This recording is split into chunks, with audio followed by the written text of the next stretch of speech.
Hey guys, welcome back. So we're on to stage 2.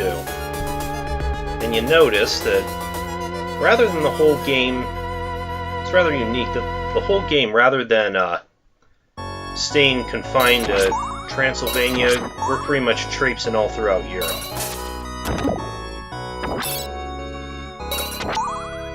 Or like Castlevania European Tour.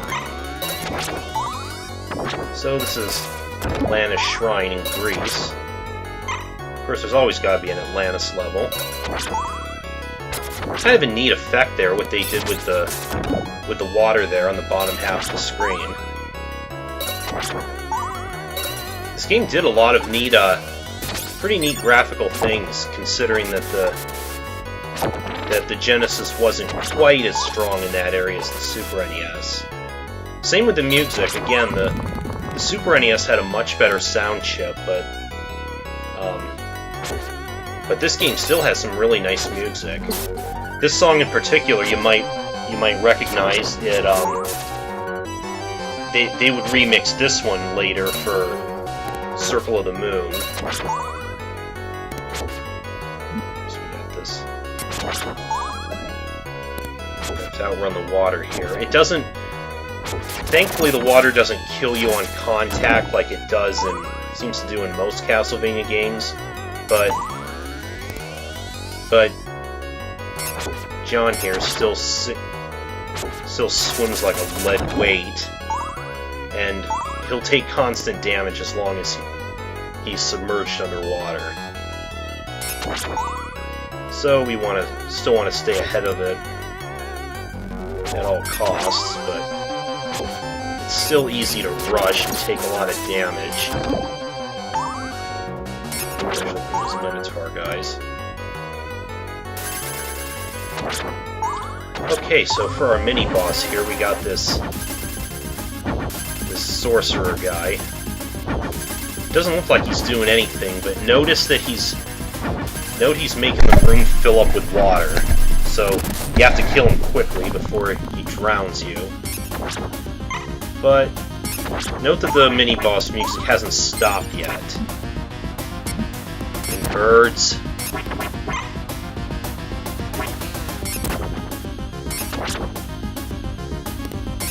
Yeah, now we got the second part of the fight here. Another of these living armor guys who just freaking Goomba stomps me. Otherwise, he just swings that flail there.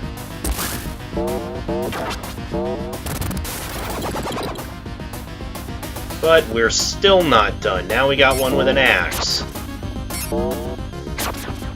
This one you can't quite stay in the same... Can't quite stay inside him like we can with the flail guy. Just sneak a hit or two and then back off before he swings the axe. And then again he tries to jump on you. And there we go. Barely killed them all. And yeah, you got it.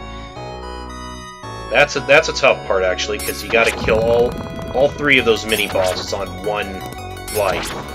If you die, you have to go back to the water mage guy. And now we've got this super annoying segment. Now we have to head downward on these. We got these freaking Medusa heads. And yeah.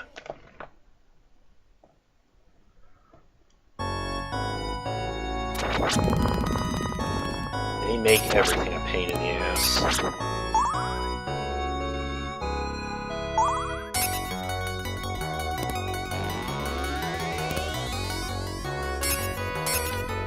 Oh, you son of a bitch. Yeah, they do that too if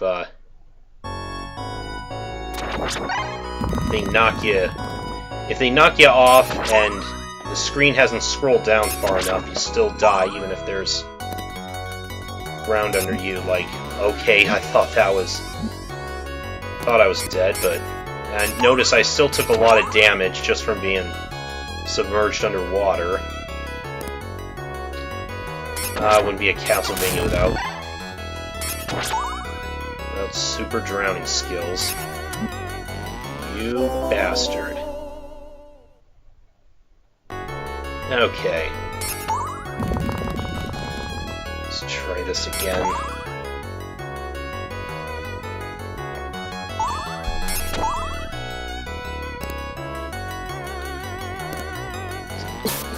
I found that, I should probably stay on dry land for a little bit longer before I just jump right onto these and try to avoid the Medusa heads while on these little raft things.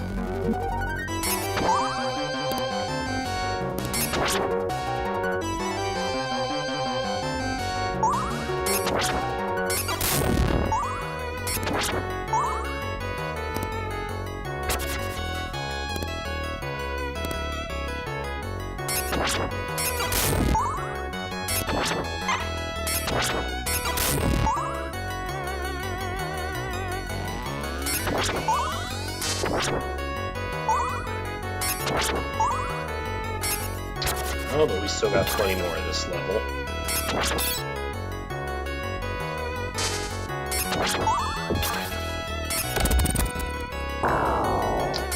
Vandalize local art. These little goblin guys can be a little harder to deal with. Sometimes they're easy to beat, and other times they take a crap ton of punishment. More familiar Castlevania staples, the bone pillars and white dragons.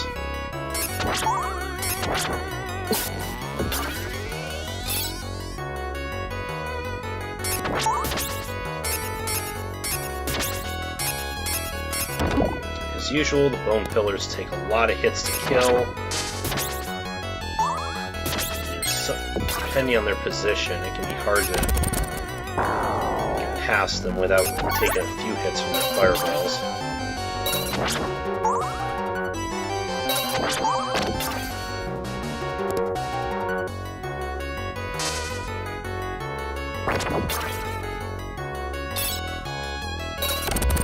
Okay, now that one sings, so you gotta book it across there. Kind of a dick move, since the other two of those that we encountered didn't sing. Yeah, you probably noticed you can do a sort of semi-item crash if you hold up while pressing your sub-weapon button. It's a little more powerful, but as you may expect, it uses more... Well, I just realized they're not hearts in this game. You have crystals instead. Hearts was a pretty weird choice, but strange that they changed that in this game. But here's our boss. We got a big, silly-looking rock golem. First thing we have to do is break away this part of its torso. That red eye thing is its weak spot.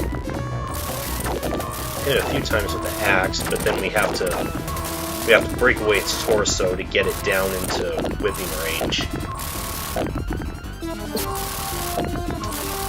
This isn't a very difficult boss at all.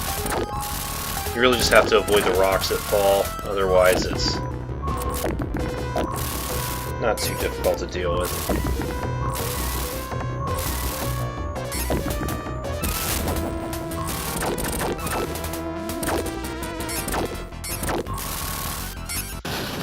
And boom.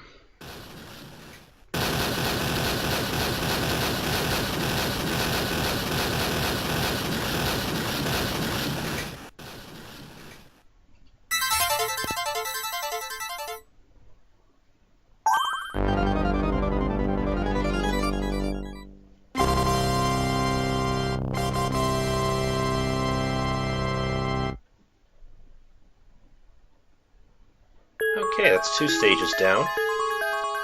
We'll see you guys next time we head to Stage 3.